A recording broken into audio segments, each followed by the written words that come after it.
Hello, എല്ലാവർക്കും പുതിയ വീഡിയോയിലേക്ക് സ്വാഗതം. അപ്പം നമ്മൾ ഇന്നത്തെ യാത്ര വിജയനഗര സാമ്രാജ്യത്തിൻ്റെ തലസ്ഥാനമായിരുന്ന ഹംപിയിലേക്കാണ് കേട്ടോ. അപ്പോൾ യാത്ര തുടങ്ങുന്നത് വയനാട്ടിലെ മാനന്തവാടിയിൽ നിന്നാണ്. മാനന്തവാടിയിൽ നിന്ന് ബസ്സിലാണ് കേട്ടോ നമ്മൾ മൈസൂരിലേക്ക് പോകുന്നത്. അപ്പോൾ അങ്ങനെ മൈസൂരെത്തി. മൈസൂരിൽ നിന്ന് ഇനി ട്രെയിനിൽ വേണം നമുക്ക് ഹോസ്പേട്ട് എന്ന സ്ഥലത്തേക്ക് പോകാൻ. അപ്പോൾ ഇവിടെ ശ്രദ്ധിക്കേണ്ടത് വർക്കിംഗ് ഡേയ്സിൽ ട്രെയിന് വലിയ തിരക്കൊന്നും ഉണ്ടാവില്ല, ടിക്കറ്റൊക്കെ കാണും. പക്ഷേ വീക്കെൻഡിൽ നല്ല തിരക്കായിരിക്കും. അപ്പം നേരത്തെ ടിക്കറ്റ് ബുക്ക് ചെയ്തൊക്കെ പോവായിരിക്കും നല്ലത്. അങ്ങനെ നമ്മൾ ഹോസ്പേട്ട് റെയിൽവേ സ്റ്റേഷനിലെത്തി. റെയിൽവേ സ്റ്റേഷനിൽ നിന്ന് കുറച്ച് ദൂരമുണ്ട് ബസ് സ്റ്റാൻഡിലേക്ക്. അപ്പോൾ ഓട്ടോയ്ക്കാണ് ബസ് സ്റ്റാൻഡിലേക്ക് പോകുന്നത്. അങ്ങനെ നമ്മൾ ഹോസ്പേട്ട് ബസ് സ്റ്റാൻഡിലെത്തി. ആ കാണുന്നതാണ് ഹംപിയിലേക്കുള്ള ബസ്.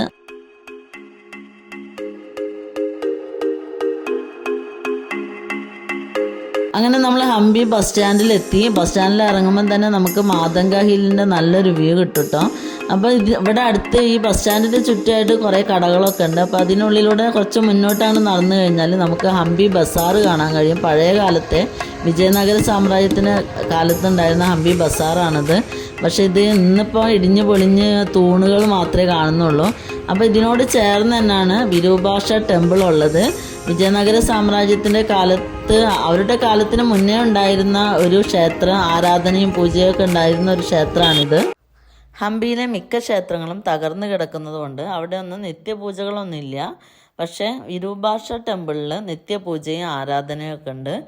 വിജയനഗര സാമ്രാജ്യത്തിൻ്റെ കാലഘട്ടത്തിന് മുൻപേ ഈ ക്ഷേത്രത്തിൽ പൂജയും ആരാധനയൊക്കെ ഉണ്ടായിരുന്നു എന്നാണ് പറയുന്നത്.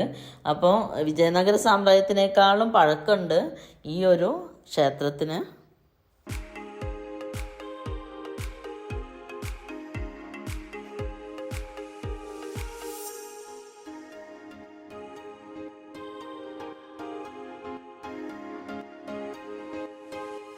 പിൻഹോൾ ക്യാമറ ഉപയോഗിച്ച് ഗോപുരത്തിൻ്റെ തലകീഴായ പ്രതിബിംബം കാണുന്ന ഒരു ടെക്നിക്ക് ഈ ക്ഷേത്രത്തിനുള്ളിലായിട്ട് കാണാം. വിരൂപാക്ഷ ക്ഷേത്രത്തിൻ്റെ പുറകിലായിട്ട് നമുക്ക് വിശാലമായൊരു കുളം കാണാം. ഈ കുളത്തിൻ്റെ തൊട്ടടുത്ത് തന്നെ 2-3 ഉപദേവതാ ക്ഷേത്രങ്ങളും ഉണ്ട്. ഈ കുളത്തിൽ ധാരാളം മീനും ആമകളൊക്കെ ഉണ്ട് കേട്ടോ. ഇതിൻ്റെ ഒരു ഭാഗത്തൂടെ നമുക്ക് കുറച്ചങ്ങോട്ട് ഇറങ്ങിയാൽ തുംഗഭദ്ര നദിയിലേക്ക് എത്താം. തുംഗഭദ്ര നദിയുടെ തൊട്ടടുത്ത് തന്നെ ആയിട്ടാണ് ഈ കുളം ഉള്ളത്.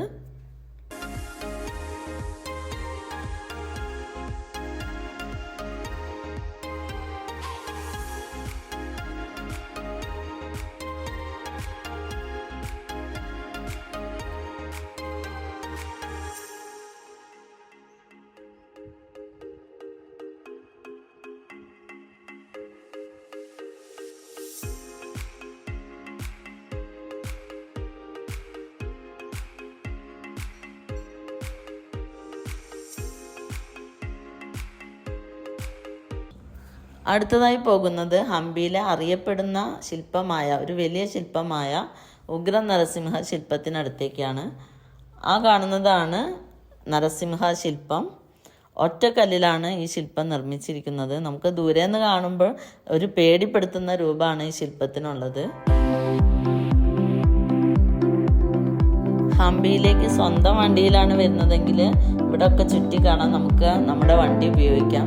അല്ലെങ്കിൽ ബസ്സിലൊക്കെയാണ് വരുന്നതെങ്കിൽ ഇവിടെ വന്ന് ഒന്നുകിൽ ടാക്സി, ഓട്ടോ എന്തെങ്കിലും വിളിക്കാം ചുറ്റി കാണാൻ വേണ്ടിയിട്ട്. അല്ലെങ്കിൽ സൈക്കിള്, സ്കൂട്ടി, ബൈക്ക് ഇതൊക്കെ ഇവിടെ വാടകയ്ക്ക് കിട്ടും. ഇതാണ് അണ്ടർഗ്രൗണ്ട് ശിവ ടെമ്പിൾ.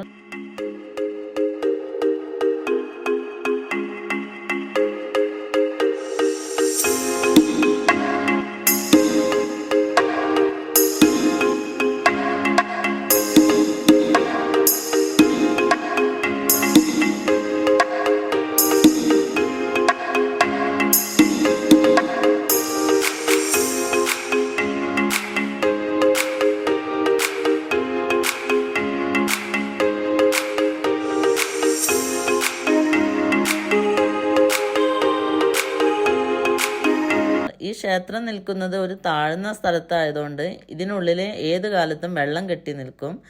ഇവിടുത്തെ പ്രതിഷ്ഠയായ ശിവലിംഗവും ഈ തൂണുകളൊക്കെ വെള്ളത്തിനുള്ളിലാണുള്ളത്. ശിവലിംഗത്തിന് അടുത്തേക്ക് പോകാൻ പറ്റുമെന്ന് അറിയില്ല, കാരണം ഈ വെള്ളത്തിന് എത്ര ആഴമുണ്ടെന്നോ ഒന്നും അറിയില്ല. വഴുക്കലുണ്ട്, കാണുന്നുണ്ട് നന്നായിട്ട്. ഇവിടുത്തെ തൂണുകളൊക്കെ ഇങ്ങനെ തകർന്ന നിലയിലാണ്. ഇരുമ്പ് കാലുകൾ കൊണ്ട് കെട്ടി സംരക്ഷിച്ചിട്ടുണ്ട് ഇതൊക്കെ.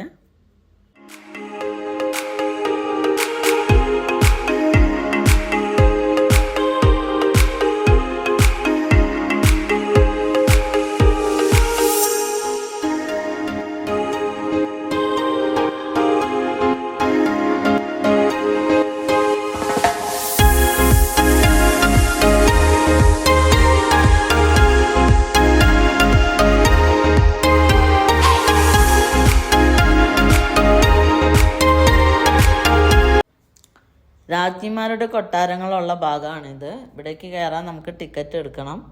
കൊട്ടാരത്തിൻ്റെ ബേസ്മെൻറ്റ് മാത്രമേ ഇപ്പോൾ ഉള്ളൂ. ഈ ബേസ്മെൻറ്റ് കണ്ടാൽ തന്നെ നമുക്ക് മനസ്സിലാകും അന്നത്തെ കൊട്ടാരത്തിന് എത്രത്തോളം സൗകര്യങ്ങൾ ഉണ്ടായിരുന്നെന്ന്. ഇതിൻ്റെ 4 ഭാഗത്തായിട്ട് 4 വാച്ച് ടവർ ഉണ്ട്. അതിൽ 2 മാത്രമേ ഇപ്പോൾ ഉള്ളൂ. രാജ്ഞിമാരുടെ കൊട്ടാരം ആയിരുന്നതുകൊണ്ടാവാം, ഇവിടെ ഇത്രയും സുരക്ഷ വേണ്ടതുകൊണ്ടാവാം ഇത്രയും വാച്ച് ടവർ ഇവിടെ കാണുന്നത്. ഇതാണ് ലോട്ടസ് മഹൽ. താമരയുടെ ആകൃതിയാണ് ഈ കെട്ടിടത്തിനുള്ളത്. മുഗൾ ശൈലിയിലാണ് ഇതിൻ്റെ നിർമ്മാണം. രാജാവ് നൃത്തവും സംഗീതവും ഒക്കെ ആസ്വദിച്ചിരുന്നത് ഇവിടെയാണെന്നാണ് പറയുന്നത്. ദീർഘചതുരാകൃതിയിലുള്ള ഒരു നിർമ്മിതിയാണ് എലിഫന്റ് സ്റ്റേബിൾസ്. ഇതിൻ്റെ മുൻഭാഗത്ത് വിശാലമായ ഒരു പുൽമൈതാനമുണ്ട്.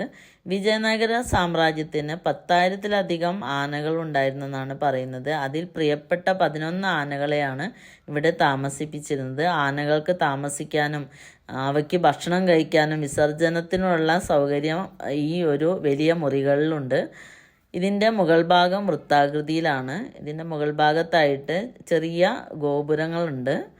വളരെ മനോഹരമായ ഒരു സ്ഥലമാണ് ഈ ഒരു എലിഫന്റ് സ്റ്റേബിൾ നിൽക്കുന്ന ഈ ഒരു പ്രദേശം.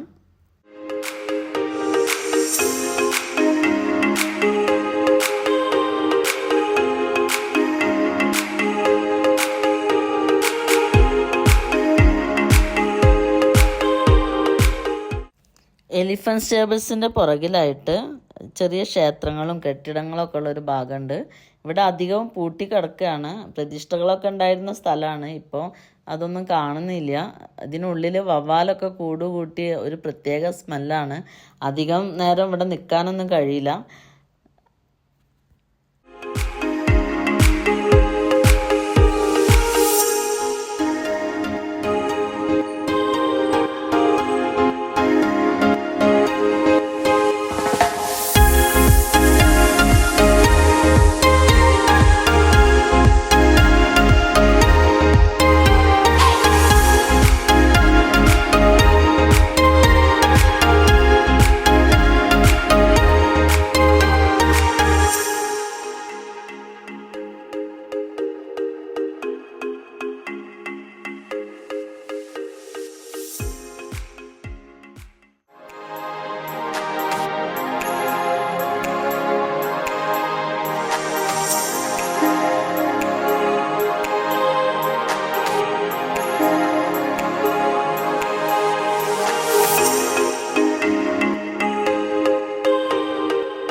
ഇതാണ് ഹസാരരാമ ക്ഷേത്രം. വിജയനഗര രാജാക്കന്മാരുടെയും രാജകുടുംബത്തിൻ്റെയും സ്വകാര്യ ക്ഷേത്രമായിരുന്നു ഇത്. 15-ാം നൂറ്റാണ്ടിൻ്റെ തുടക്കത്തിൽ ദേവരായ രണ്ടാമനാണ് ക്ഷേത്രം പണി കഴിപ്പിച്ചത്. ഹിന്ദു ദേവനായ ശ്രീരാമനെയാണ് ഇവിടെ ആരാധിച്ചിരുന്നത്. ഹസാരരാമ എന്നാൽ 1000 രാമൻ എന്നാണ് അർത്ഥം.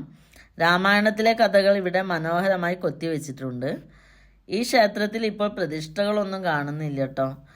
3 പീഠങ്ങൾ മാത്രമേ കാണുന്നുള്ളൂ. അത് 3 പീഠവും ഒന്ന് ശ്രീരാമൻ, ലക്ഷ്മണൻ, സീത എന്നിവരുടെ പ്രതിഷ്ഠകളായിരുന്നു എന്നാണ് പറയുന്നത്.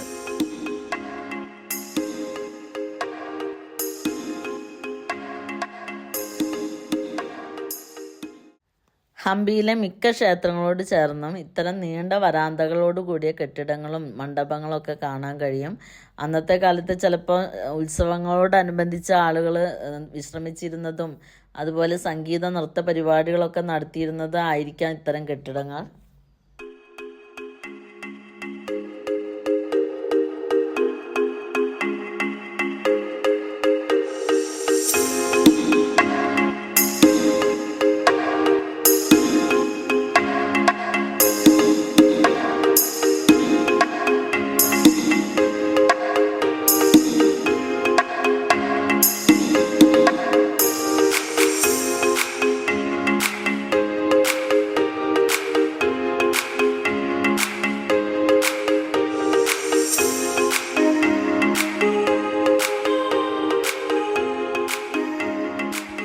ഇതാണ് സീക്രട്ട് ചേംബർ. അണ്ടർഗ്രൗണ്ട് മുറികളാണിത്.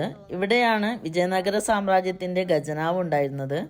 കൂടാതെ രാജാവ് സീക്രട്ട് കാര്യങ്ങളൊക്കെ ചർച്ച ചെയ്യാനോ ശത്രു സൈന്യത്തിൽ നിന്ന് രക്ഷ നേടാനോ ഒക്കെ ഈ അണ്ടർഗ്രൗണ്ട് മുറികൾ ഉപയോഗിച്ചിരിക്കാം. ഇത് തുരങ്കം പോലുള്ള വഴികളാണ് ഇതിനുള്ളിൽ. നല്ല ഇരുട്ടാണ് കേട്ടോ. ഒരു ടോർച്ചൊക്കെ ഉണ്ടെങ്കിൽ സുഖമായിട്ട് പോയി വരാം. ചില ഭാഗങ്ങളിലൊക്കെ മുകൾ ഭാഗം തകർന്ന് മുറികളിലൊക്കെ വെളിച്ചമുണ്ട്.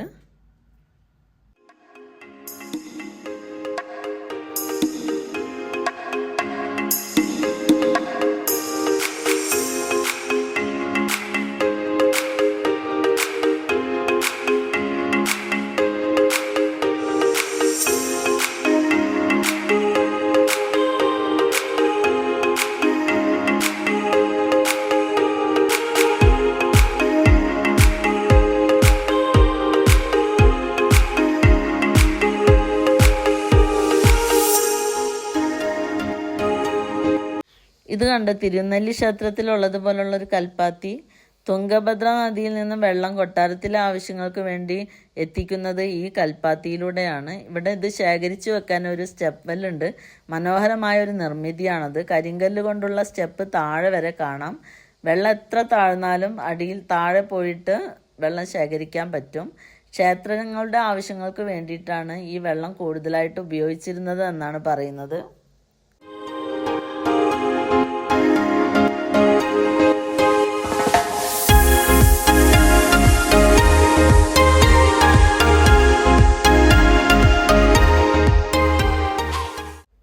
ആ ഉയർന്നു നിൽക്കുന്ന മണ്ഡപം പോലുള്ള നിർമ്മിതിയാണ് മഹാനവമി ഡിബ.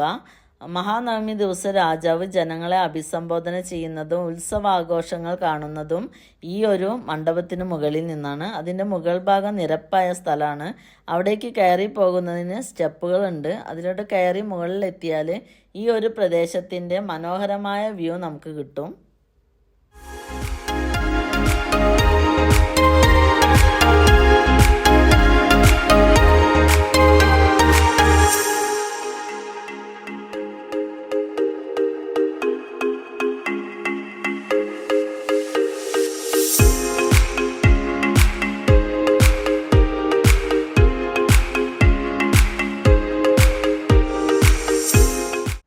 വിട്ടാല ടെമ്പിളിലേക്കാണ് കേട്ടോ പോകുന്നത്. ടിക്കറ്റ് എടുക്കുന്ന സ്ഥലത്ത് നിന്നും 1 കിലോമീറ്റർ മാറിയാണ് ക്ഷേത്രമുള്ളത്. അതുകൊണ്ട് തന്നെ ടിക്കറ്റ് എടുത്ത് 1 കിലോമീറ്റർ നടക്കുകയോ അല്ലെങ്കിൽ വണ്ടിയിലോ നമുക്ക് പോവാം. ഹംപിയിലെ പ്രധാന ആകർഷണങ്ങളിൽ ഒന്നാണ് വിറ്റാല ടെമ്പിൾ. 1-2 പ്രധാന കാര്യങ്ങൾ നമുക്ക് അവിടെ കാണാനുണ്ട്. അതിലൊന്നാണ് സ്റ്റോൺ ചാരിയോട്ട്.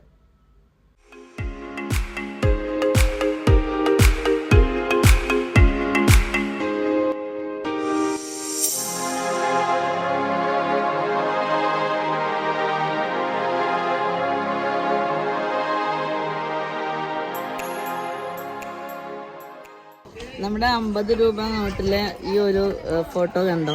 ഇതാണ് ഈ പുറകിൽ കാണുന്ന ഇത് കേട്ടോ. ഇത് ഹംപിയിൽ വിട്ടാല ടെമ്പിളിലുള്ളതാണ്.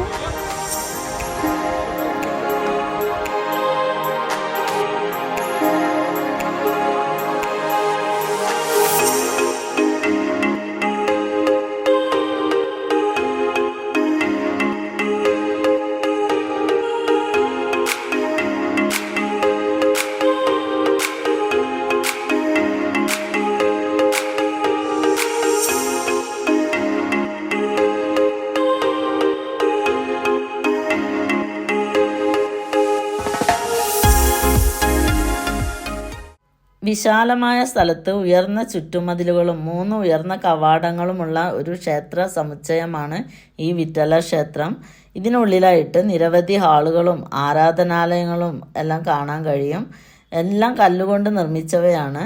ദ്രാവിഡ ശൈലിയിലുള്ള വാസ്തുവിദ്യയിലാണ് വിഠല ക്ഷേത്രം നിർമ്മിച്ചിരിക്കുന്നത്.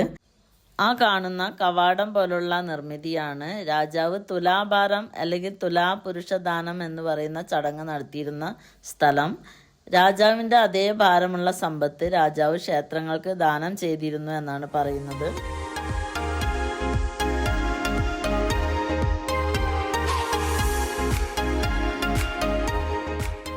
തെക്കേ ഇന്ത്യയിലെ ഡക്കാൻ പ്രദേശത്ത് 14, 15, 16 നൂറ്റാണ്ടുകളിലായി നിലനിന്നിരുന്ന ഒരു സാമ്രാജ്യമായിരുന്നു വിജയനഗര സാമ്രാജ്യം.